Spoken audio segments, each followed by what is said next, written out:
How am I supposed to maintain focus with intense studio lighting in my face? It's a question many experts and coaches ask me.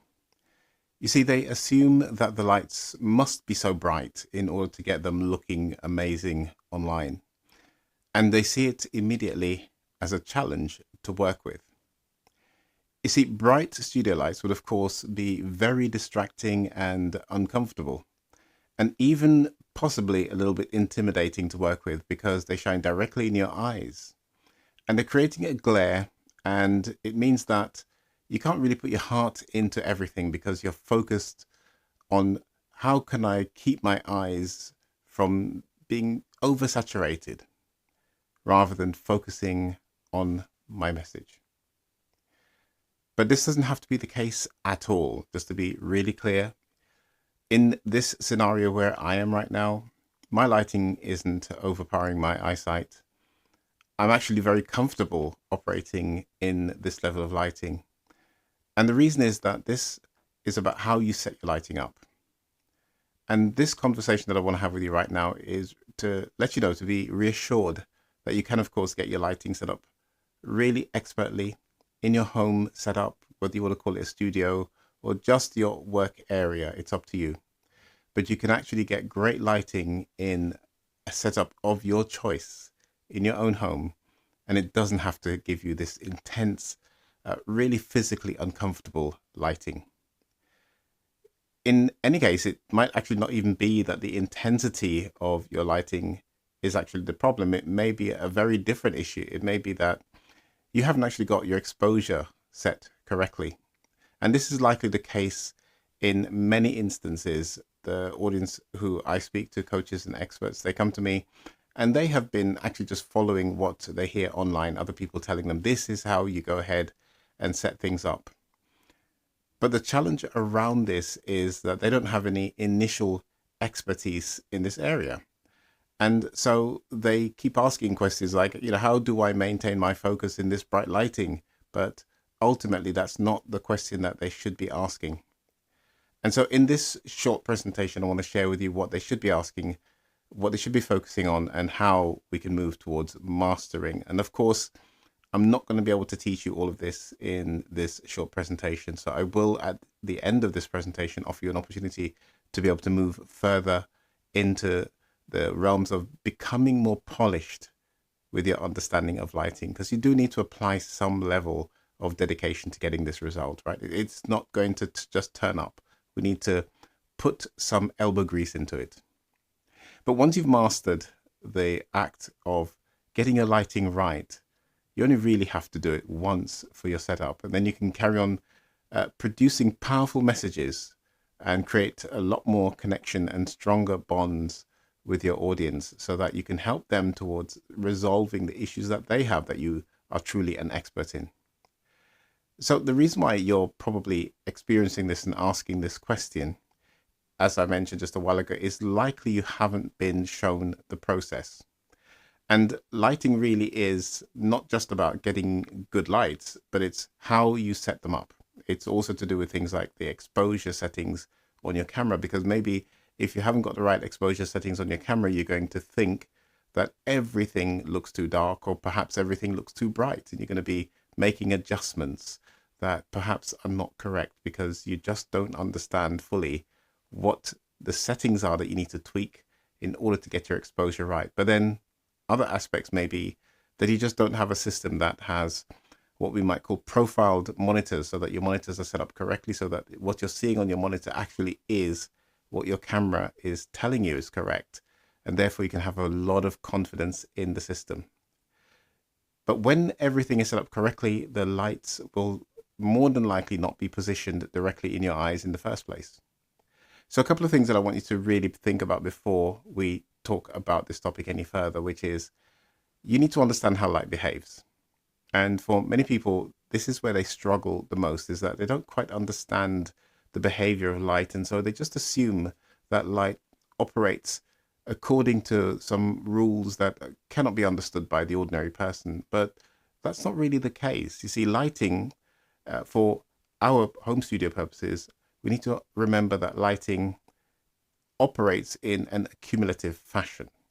So if I have one light at, say, a certain brightness, and we'll just call that brightness 10 for now. And if I add another light with the same level of 10, well, now when I point both of those at the same spot, I've got equivalent of 20. So I've just doubled my light output, all things remaining equal, that is. But light is also directional. And so depending on where I point that light, the light will either be fully illuminating or partially illuminating the space that I want it to actually be directed onto. Light also reflects, which means that I can take light from one place and reposition that light or redirect it somewhere else. And once we understand these three, we can learn a lot more by going forward and testing things, and all of the theory begins to make sense. See, online speaking, when we are speaking to our audience, we need to remember it's part of a system. Online speaking isn't just the actual words that you use. There's more to it. And once we understand that within any system, there are separate processes that we can tweak and adjust, and that if we only want to master one of those, that's great, but it's not going to give you the results that you really want. You need to master all of the different elements, and that's what this is all about. So when I talk to you about lighting, I know I've spent a lot of time talking about lighting, but I really put it all together when I deal with you in another presentation around how we can make that into a speaking presentation, how we can embody the lighting and all the other pieces that we need to put together so that we become better speakers. And most of us were never taught lighting, let's just face it. And it's not our fault. It's not anybody's fault. It's just one of those things that we need to step forward with now. And now that I'm here to help you, we can definitely change how you perceive lighting from here.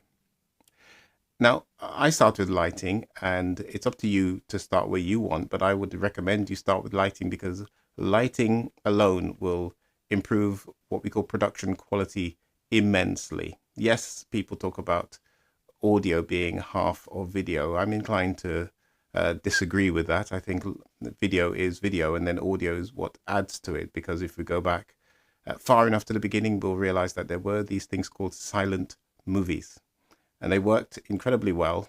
And what audio did was to bring another dimension to it. But the movies didn't lack anything before those came along. It was just added to. But yes, for audio, we'll talk a little bit about that at some point. But audio is incredibly important. But visuals, they speak incredibly loudly when done right. And so as I mentioned, some of the things that we need to consider about lighting, some of the qualities and properties of light. But lighting must also be measured. Exposure must then be determined. And then the cameras are set to the appropriate exposure results. And again, this is one of the things that I teach to my audience. One of the things that we use a lot is a light meter. I won't bother to show you the light meter at this time. I'm sure you can look these up and find them in many places. But a light meter is one of the most suitable tools to help you to get started in lighting. And I always recommend to my audience to get a light meter first so that you're setting your lights up correctly, because you can't translate to your camera the correct settings unless you've measured them correctly. And that within itself is something that people take years, in fact decades, to master. Where to hold the light meter is just as important as what the light meter tells you.